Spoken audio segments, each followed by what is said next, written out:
Today we are going to talk about graphing quadratic functions in the standard form.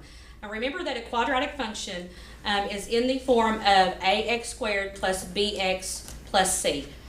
And I'll go ahead and write that up here. Ax squared plus bx plus c. That is the standard form of a quadratic function. You probably will recognize it from Algebra 1 and maybe even from geometry, but it is something that we're used to seeing. So now we're going to graph it. The first thing you got to realize is we do have some vocabulary. And again, the very first thing to keep in mind is standard form of quadratic function is ax squared plus bx plus c. The next thing to keep in mind is that in quadratic, when you see a quadratic function, your form is going to be a parabola. A parabola is a U-shaped line. It can look like a U, it can look like a mountain, it can look like a C or a backward C, as long as it has the curvature of a U. That is another known thing when you're looking at squared. Anytime you see a square, this is going to be in one of these four shapes. The third thing to keep in mind is that the vertex in the standard form or any quadratic rather, the vertex is either going to be the highest point on these two right here. The vertex is going to be the lowest point when it looks like a U. And it's going to be the highest point when it looks like an upside down U. Alright, so these two dots are the vertex.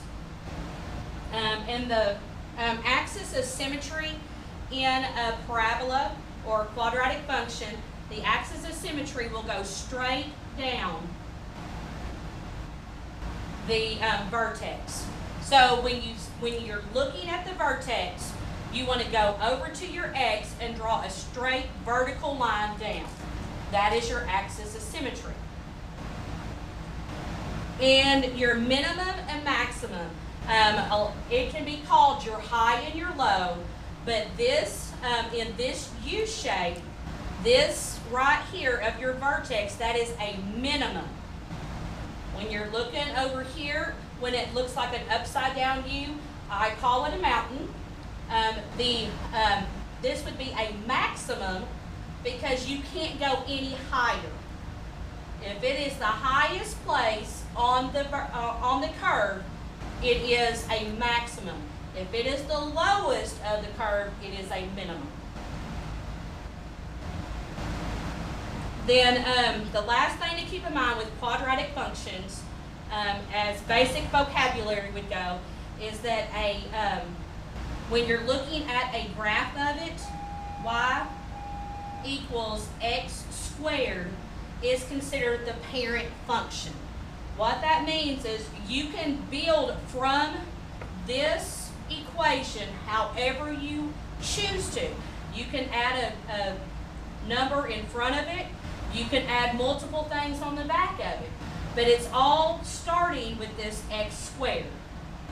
Alright, from there you can say 2x and it's going to change where your curve is. Is it going to be going higher than the original? Is it going left? Is it going to go right or go down? But all of it begins with y equals x squared.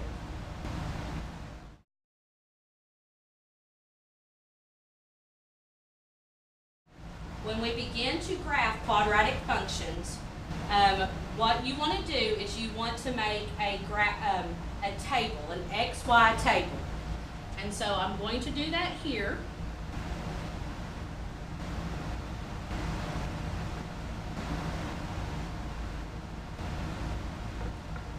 Alright, and here is my XY table.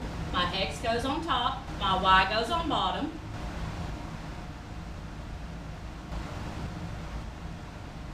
What I do when I am making a table is I want to stay as close to my 0, 0, that's the center which is the origin. I want to stay as close to that as I can. And so I'm going to have a 0, and I want to just branch off on both sides. So I'm going to say a -2, -1, 1, and 2. That way, hopefully, I will be able to see my curve because I see the squared, so it lets me know I'm going to have a parabolic shape, which is the parabola. So what you're going to do is you're going to plug in every one of these x values into the equation. So I'm going to say a -2 squared plus 2.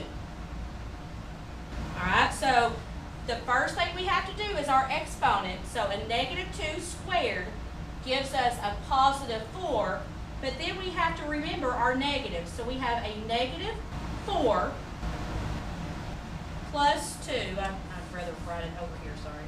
-4 plus my 2, which totals a -4 plus 2 is a -2. So I put that right here for my y. We're going to do the same. We're going to solve for a -1. So a -1 squared still gives me 1, but my negative has to stay. So a -1 plus 2 gives me 1. So again, there's my y. We're going to do it a third time. 0, a -0 squared plus 2. 0 to the squared is 0, and then a negative, so we don't have to worry about that. But I'm going to go ahead, -0, we know that means nothing, plus 2 equals 2.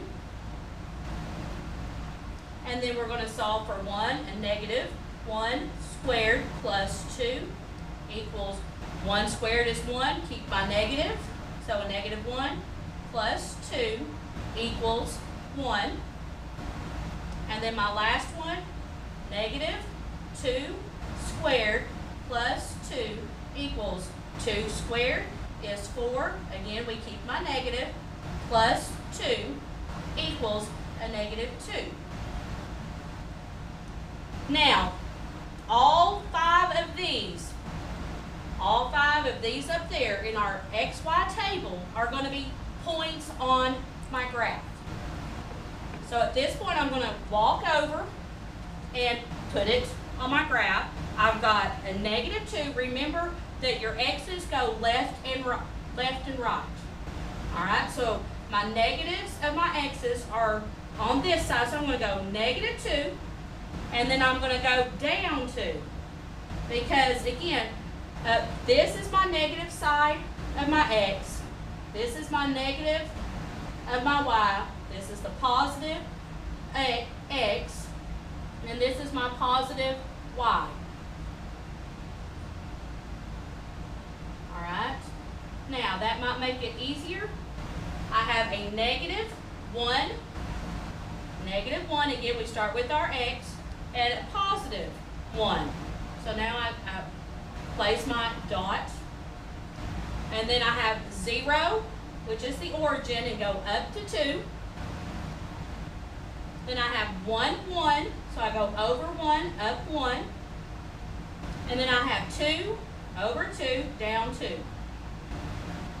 And then you are going to draw as smooth of a curve as you can, and put arrows so you know that it continues going down. And that is how you graph a -x squared plus 2.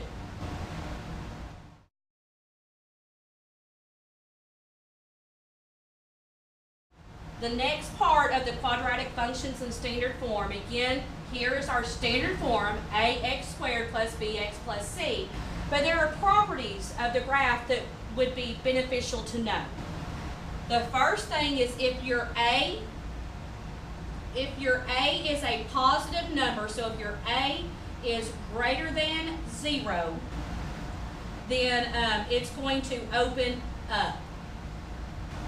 Your parabola will open up. So it's going to look like a U.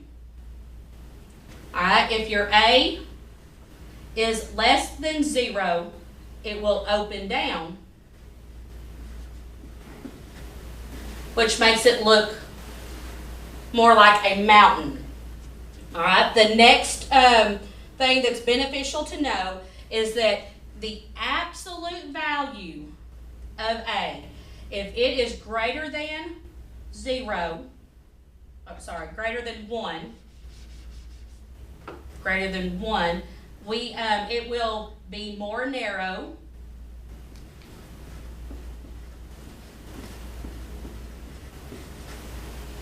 And then if the absolute value of A is less than 1, then it's going to be wider. Now on these two, what they are talking about is the original parent function that I talked about previously of y equals x squared. What it will look like is this right here. It goes up and over 1 each time. All right, that's the parent function. So if your A, the absolute value of A is greater than 1, it's going to look more like this, because it's like you're stretching. You're stretching. The bigger the number, the more stretched it gets. And then if A is, the absolute value of A is less than 1, which means it's a fraction, it's going to look more like this. Because again, if you stretch it with a whole number and it gets more narrow, then when you push it down as far as a fraction, it's going to go wide. All right, that's where these two will help you when you're looking at a graph. And then the axis of symmetry. The axis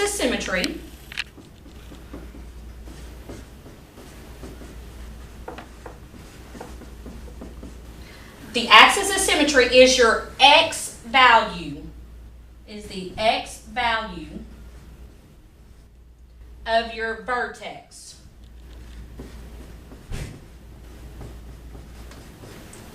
Your maximum and minimum value, so I'm going to put min or max values are the y value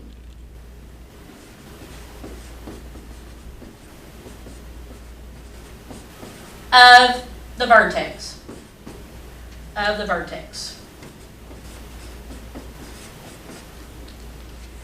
Now again, these are all properties that you try to put to memory that have to do with the quadratic function in standard form.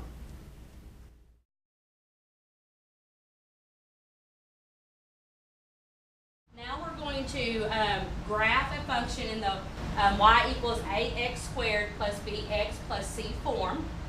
So we're looking at x squared minus 6x plus 8. The first thing we want to do is see what our coefficients are. So remember ax squared plus bx plus c. And so when we're looking at this, here's my x squared, so what would my a be? Remember that this is an understood 1x squared, so my a is 1. My b for bx, I have a negative 6x, so my b is a negative 6. And then my c is 8. From here, you can look to find the vertex. In the ax squared plus bx plus c form, the vertex is found by the formula negative b over 2a. Alright, so again, I need my a and b, so I have a negative of a negative 6 divided by 2 times 1, which gives me a negative times a negative. They end up being a positive, so I can say 6 divided by 2, which is 3. So this is my x of my vertex, but I need to find the y. You find the y by plugging in your 3 into the whole equation. 1 times 3 squared minus 6 times 3 plus 8. So I have 3 squared, which is 9, and then a negative 6 times 3 is minus 18, and then plus my 8 equals 9 minus 18 is a negative 9, plus 8 gives me a negative 1. So my vertex is 3, negative 1. From there, we can say that our x-intercept is, I'm going to plot that. I'm going to plot my vertex at 3, negative 1. So again, I'm going to come over here. I'm going to go over my 3, because remember, this is my x positive. So I'm going to go over 1, 2, 3, but I'm going to go down 1. All right, so there's my vertex. The next thing you want to do is to draw. This is step 1. You want to draw the axis of symmetry.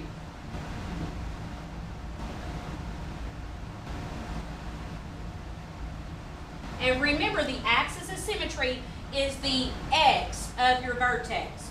So I'm going to come over here, and I'm going to go straight down, and I do a dotted line.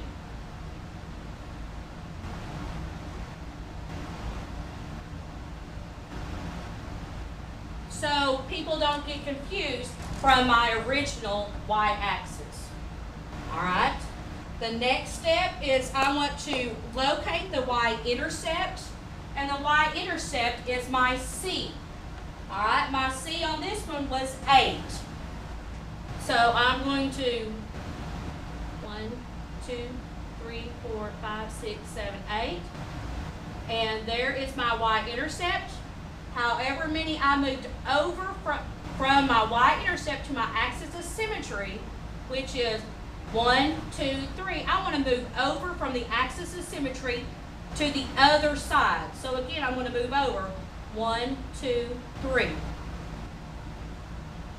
From here, I'm going to connect and make as smooth as a curve as I can. And again, you want to draw your arrows so you know the line continues to go infinitely higher. And that is how you graph x squared minus 6x plus 8.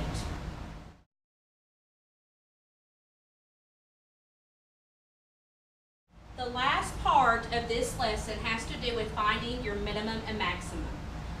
Keep in mind that the minimum is going to be if you are looking at a valley, which is a U. The minimum looks like a U, and your maximum looks like a mountain. So when we are trying to decide between a minimum and a maximum, what you're going to do is you have to find the vertex. All right, within the vertex, we will know what the height is and also the axis of symmetry. And so to find the vertex, we need to know what our A is. Our A equals, again, the original formula is AX squared plus BX plus C. So a negative 2 matches my A. So I have a negative 2 for A. My B, 8x, matches BX, so my B is 8. And then my C is minus 7, matches where my C would be, so minus 7. The vertex, you're going to do a negative B over 2A to find the vertex. Alright, so I have a negative 8 over 2 times a negative 2.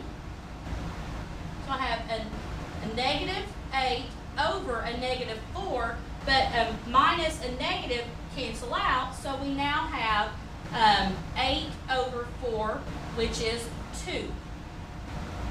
Once we know what the x is, we're going to plug the x back in to the original equation. A negative 2 times 2 squared plus 8 times 2 minus 7. And we want to solve. And so, again, you do parentheses first. So we have a negative 2 times 4 plus 8 times 2, which is going to be 16 minus 7. The negative 2 times 4 is a negative 8 plus 16 minus 7. So a negative 8 plus 16 gives me a positive 8. And then minus 7 gives me 1. And so my vertex is 2, 1. Your axis of symmetry is 2. And your maximum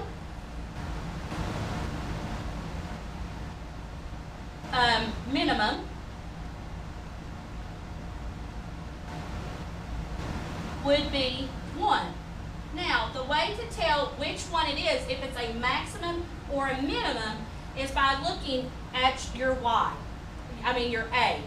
If it is a positive, again, if it's a positive, it's going to be going this direction. It's going to look like a U. But we see that we have a negative 2, so that means it's going to be pointed down, which looks like a mountain. So we're looking at a maximum of 1. And that is how you find the minimum and maximums of quadratic functions.